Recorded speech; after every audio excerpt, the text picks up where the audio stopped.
So, what does Droplet do? What are we here for to talk about today? And really our customers bias around these three statements. It's a compatibility piece because we are hypervisor agnostic. It's a security piece because we help people be secure with legacy debt in the main, but modern debt as well. And that ultimately leads to the compliance, which is what today's session really is about, and the new legislation that's come in force as of a couple of days ago. So it's a relevant topic to people as they get audited this year. So anyone that has gone through Cyber Essentials Plus, your world is going to change this year because the NCSE have raised the bar. So there is a link there. I don't know if these slides are shared afterwards. Easily do so. You can go and check this out on the Gov website for yourselves. The bar has been raised. Lots of people rushed and got through their cyber audits before the new April deadline that kicked in a couple of days ago. What was it? The 24th of April. And so now anyone audited by this will be to that new V3 standards. Some of the big highlights that have come out of that I've picked out. It's a lot more than just what we do here, but I felt that was relevant to the story we're telling today to highlight out technologies such as Trend Micro Deep Security that sit in front of legacy. They're in sandboxing type application packages where vulnerabilities lie in the code. The NCSE have raised the bar to now exclude those from a pass.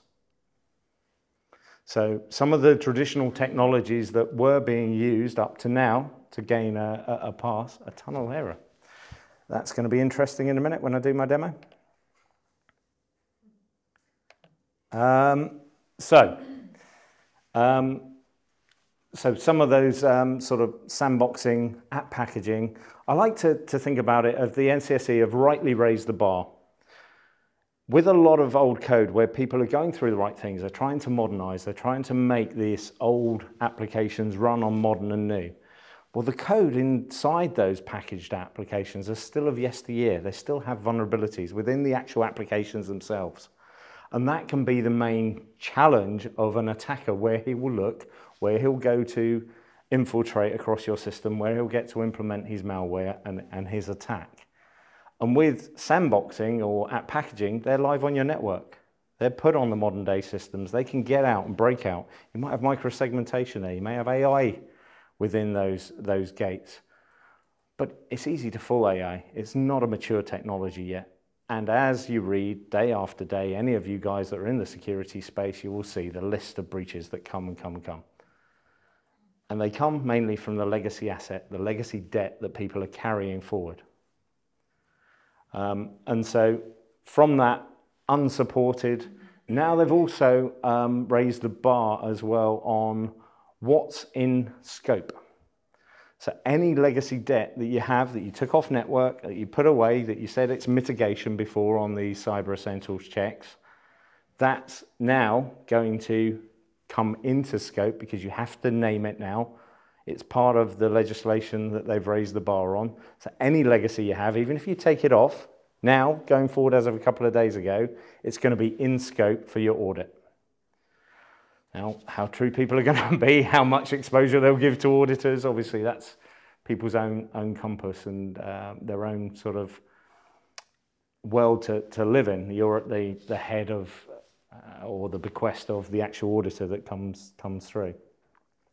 But because of this change, we're seeing quite a change in the world that we deal with. So some of our customers are national infrastructure customers, people like EDF Energy. We're protecting nuclear power, MOD. We've got integrations into NHS. Don't know if we've got any, no, didn't hear anyone from any existing customers that we've got actually in the room, but certainly in other sessions, because I already know about Droplet, they've probably gone to the other sessions that are available, but people like NHS Tayside that are here today have used Droplet for the last couple of years. We've got the AA as well that use us for their core application.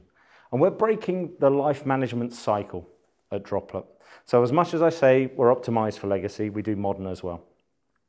Because today's modern, up-to-date is going to be tomorrow's legacy. You put it in place today, where's it going to be in 3 years' time, 4 years' time? It's a moving feast, constantly having to evolve, constantly having to spend, constantly having to do some process that takes it up and above.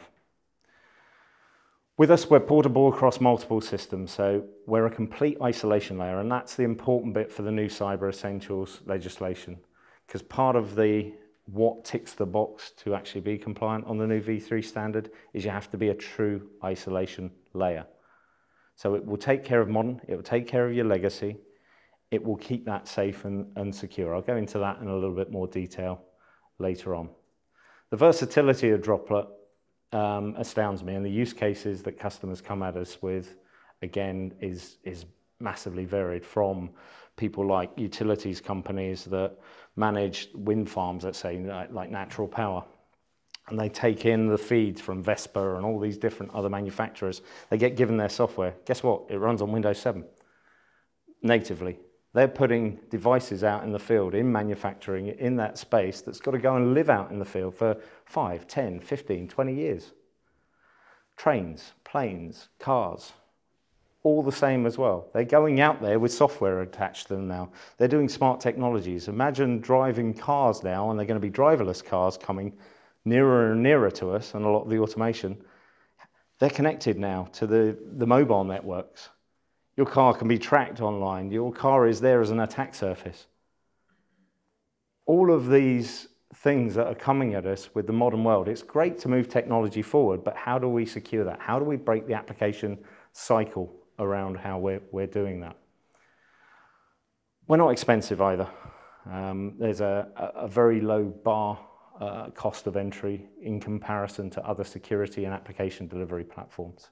We're doing a lot of disruption even around Citrix deployments at the moment, where we can deliver apps out at a far less administration overhead, with security built in as this core center of what we do. So you don't have to add those other products on. And we're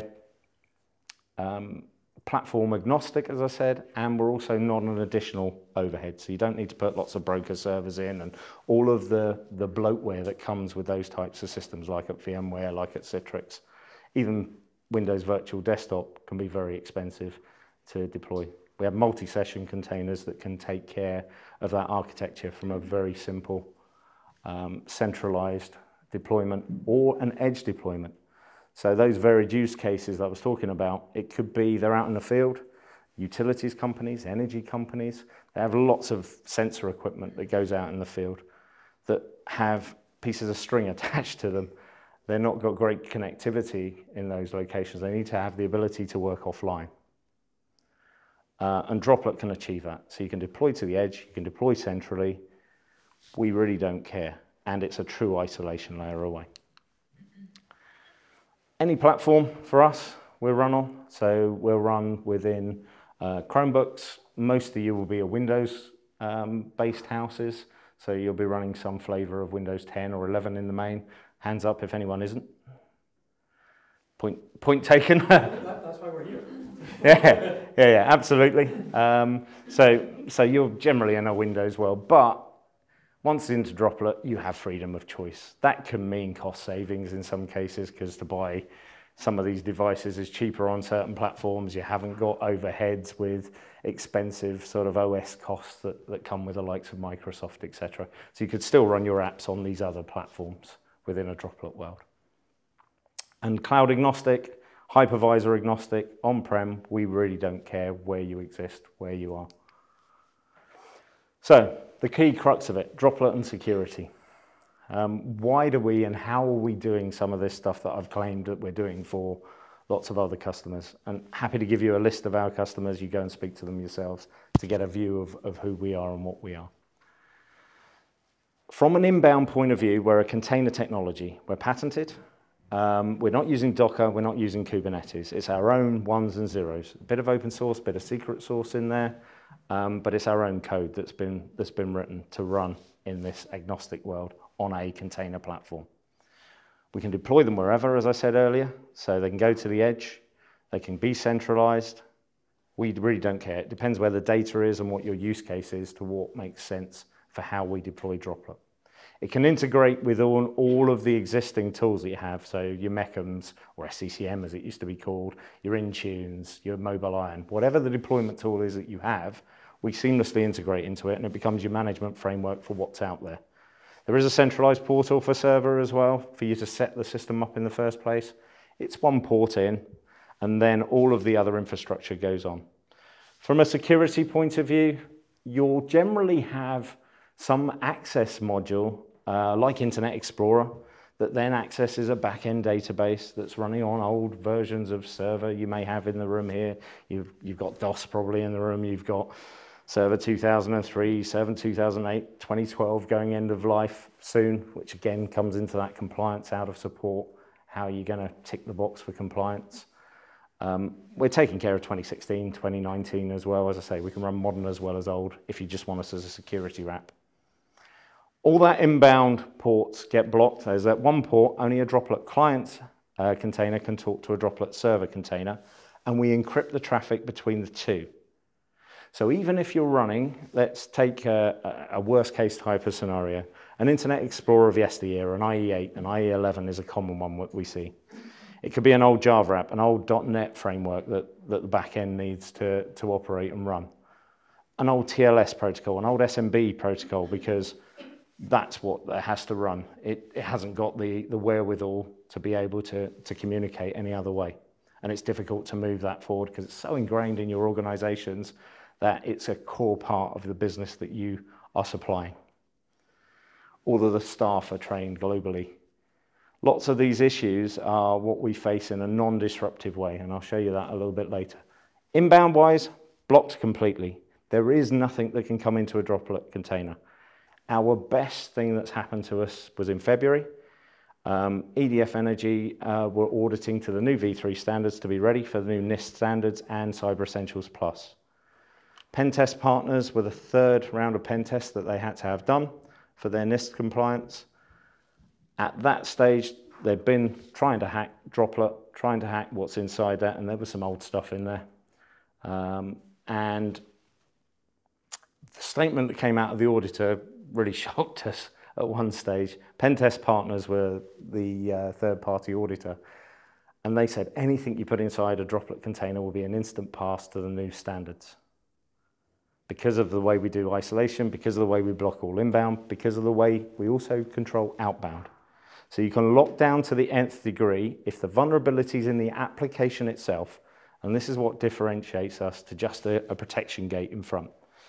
Even from within the app that needs to go and do its job, it needs to go and talk out to the database, it needs to go and talk out to file servers, it needs to get access to the data it needs to run. We can control that to the nth degree on what an end user can do, where they can go, how they can do that, how they interact with that, blocking down to an IP address on a given port, locking down where they can save their data, locking down to an nth degree how they interact from within that application itself. So even if the vulnerability persists in the code and the app that's 10, 20, 30 years old, as they are in some of these organizations that we deal with, you are still compliant. You are still able to tick the box against the new standards because of the way we've restricted to an nth degree and secured, and we're breaking that application management cycle. The main reasons that you want to get rid of what's there currently is because of a security challenge. Generally, the app does what it needs to do for the organization. That's what it made itself profitable. That's what all the staff use. That's what they know. Disrupt that. Put a new app in. As I said, today's modern becomes tomorrow's legacy.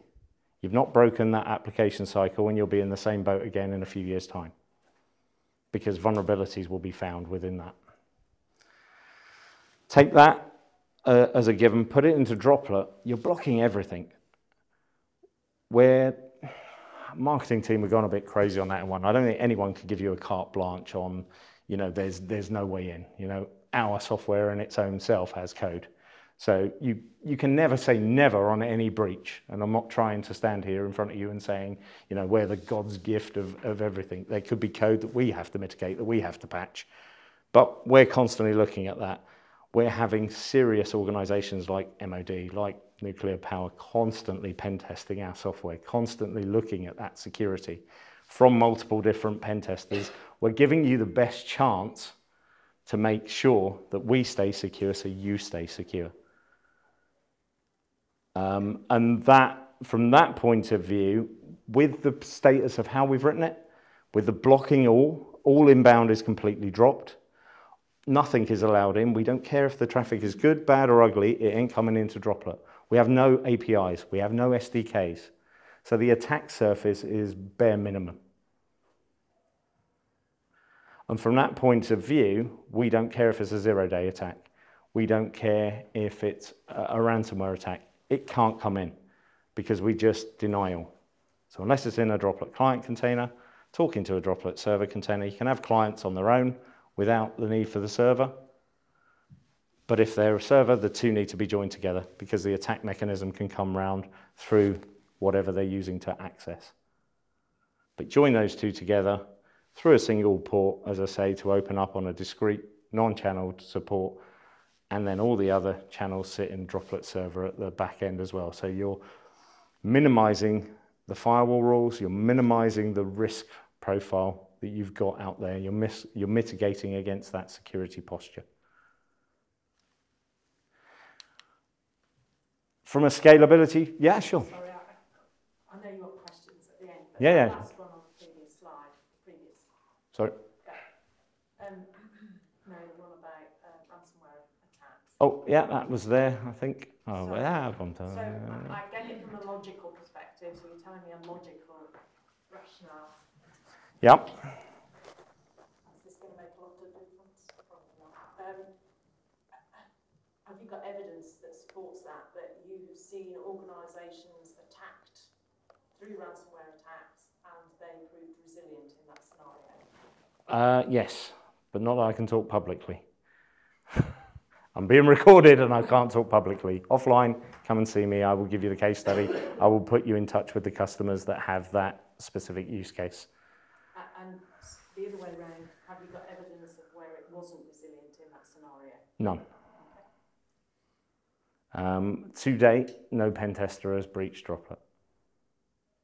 The application vulnerability has come from within the app, of which we then work with the customer to mitigate that from the outbound point of view, because the vulnerability sits in the app. And that's what I was talking about, understanding the application, what it does, where it needs to go, how it needs to talk out to the network, how it communicates with that back-end database. You lock all of that down. From when you install Droplet, everything's open, everything inbound's blocked. You get the app running, you then understand where the app needs to go, what it needs to do, how it needs to talk, and then we pull down to mitigate it to only be able to do what that app needs to do, and nothing else. Any other questions? I am going to try and get my my slides back up. Ta-da. So do you require to have a secure application to get CE+? In what way? In what respect? Well, if I have an application that has, I don't know, a very weak password or has some weak password or a weak authentication. That's a separate part of the CE process. So you're going to be audited around password strength. They're not what we're helping solve. We're helping solve if the vulnerability is in the app itself. So, you know, CE+, just to be clear, there's lots of things you have to do to achieve it. It's not just about vulnerability application assessment.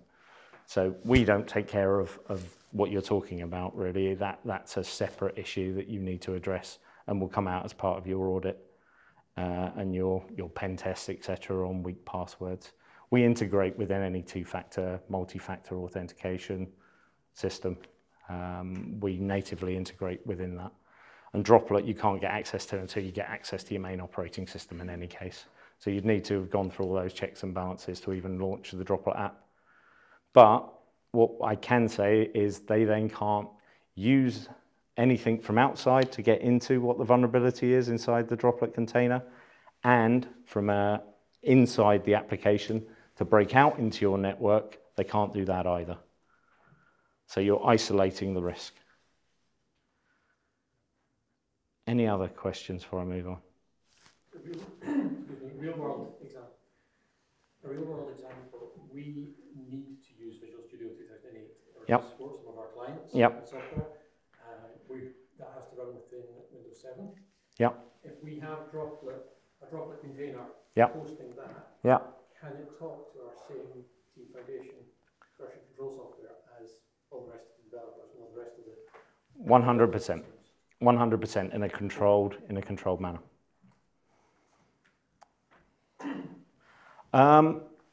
From a scalability point of view, our largest deployment is YMCA.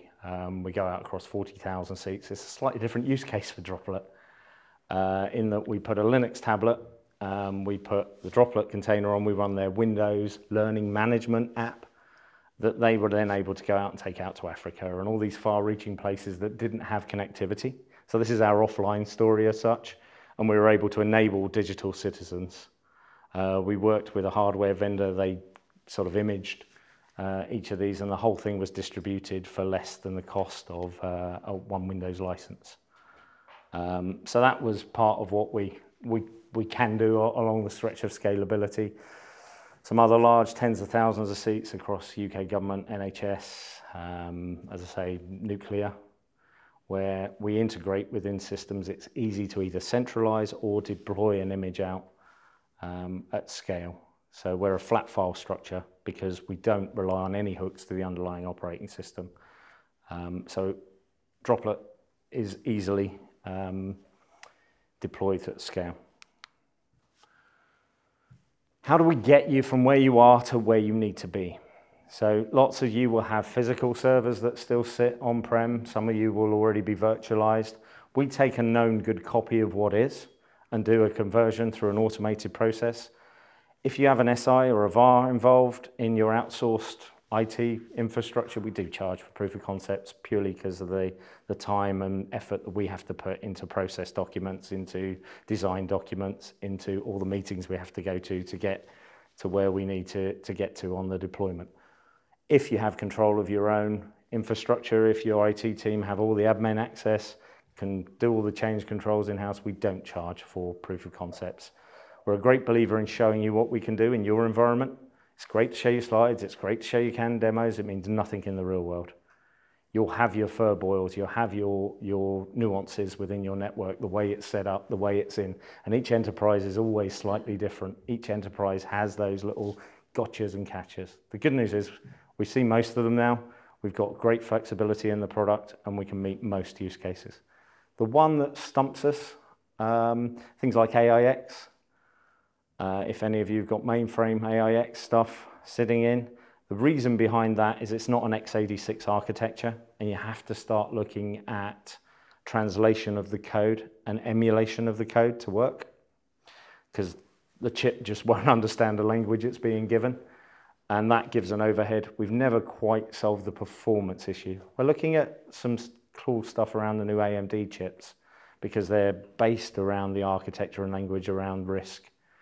But that's early days in that development cycle, but maybe by the end of this year we'll have that as well. If you've got any of those kind of use cases out there. But any x86 from DOS, OS2 Walk 4 is the oldest that we've done for Co-op Group that now runs on a Windows 10 system. So any x86, I say, we can generally take care of. And again, take you to any place you want to go. It could be on-prem, on your VMware estate, on modern. It could be on a bare metal if you want. It could be in the cloud, any hypervisor. We are hypervisor agnostic, as I said.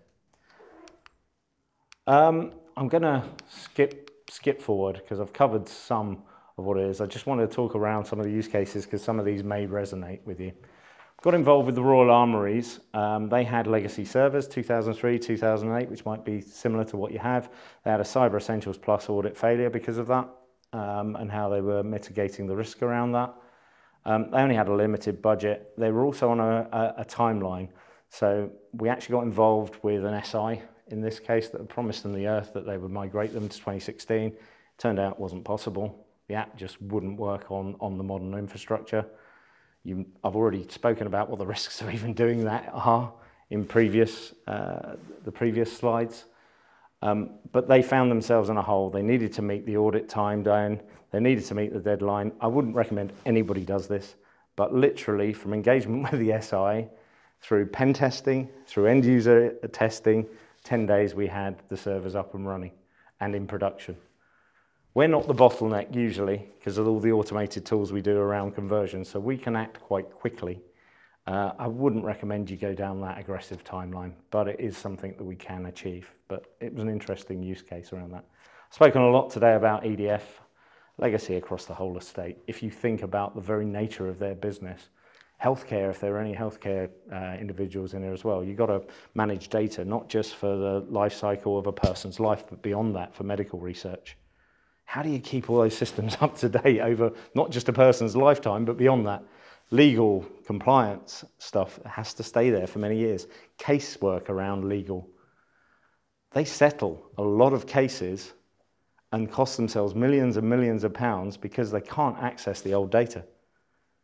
Because times have moved on. Imagine if you can containerize that and on a click of a button you can access what you need to access, and that changes the whole position of the legal case.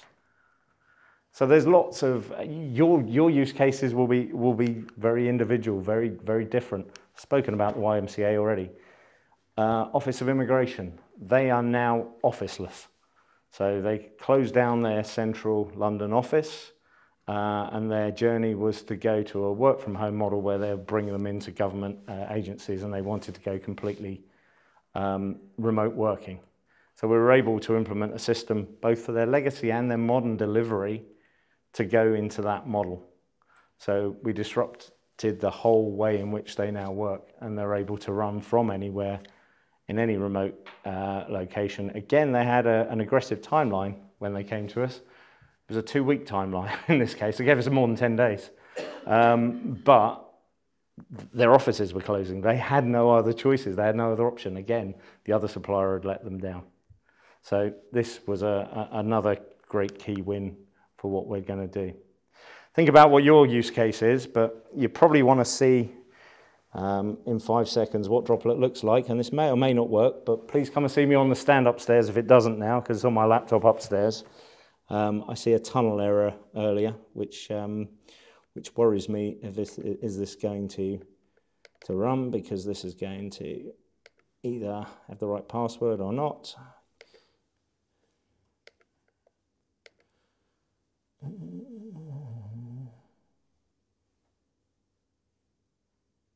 No. Come and see me upstairs for a demo on Droplet. I feared that when I saw the tunnel error go into my lab, and I'm not going to bring passwords up live on screen at the moment. So yeah, come and see us at the stand. We'll actually show you Droplet running, how it works on the back end, how seamless it is from an end user point of view. They get a shortcut on their desktop, they double click at it. The end user is not disrupted. There's no retraining. They don't have to go and learn a new system. We just present it as a shortcut on their desktop. They double click it, or it can be in a folder if you've got lots of apps. It could be in the same Windows folder structure that you use today. They double click at it, they get presented their app, whether it be modern, whether it be legacy. It just works. And that's the other beauty of containers. All of the things that Docker live off of, all the things that supportability, snapshots, backups, all that applies to Droplet because of container technology. You have your old images, you replace it for support. It's very quick and easy to support at scale. So all the benefits that you're hearing about from other vendors apply to Droplet in that space. Are there any final questions? Because I realise I am between you and lunch. Is there kind of a performance penalty at all? Not at all. We para-virtualize to the underlying chip, and we hardcode ourselves to the chip. So if you're doing things in manufacturing where you've got to connect to an RS-232, a USB port, things like that, it's locked to the container as well. So from a security point of view, that's locked. We reserve memory, so there can't be any memory leak from a security point of view as well. But the overhead isn't ever Droplet. It's, people say, how should I size a Droplet environment? Well, the answer is, how do you size it today? What do your application need in terms of the resources it needs, the memories it needs to run? In the world of the multi-container world where we're centralizing and you're delivering an app to multiple users from one container, You then look at the footprint of concurrency around that. On 64-bit operating systems that we can run on that, obviously you can go up to, I think it's 192 or 196, I can never remember which one it is, of memory that you can give to the system, and then it's the underlying hardware that you're sitting on and all the virtualization stuff that you already know and love that comes into play around the sizing. But Droplet overhead, very minimal. Thank you. Any other questions?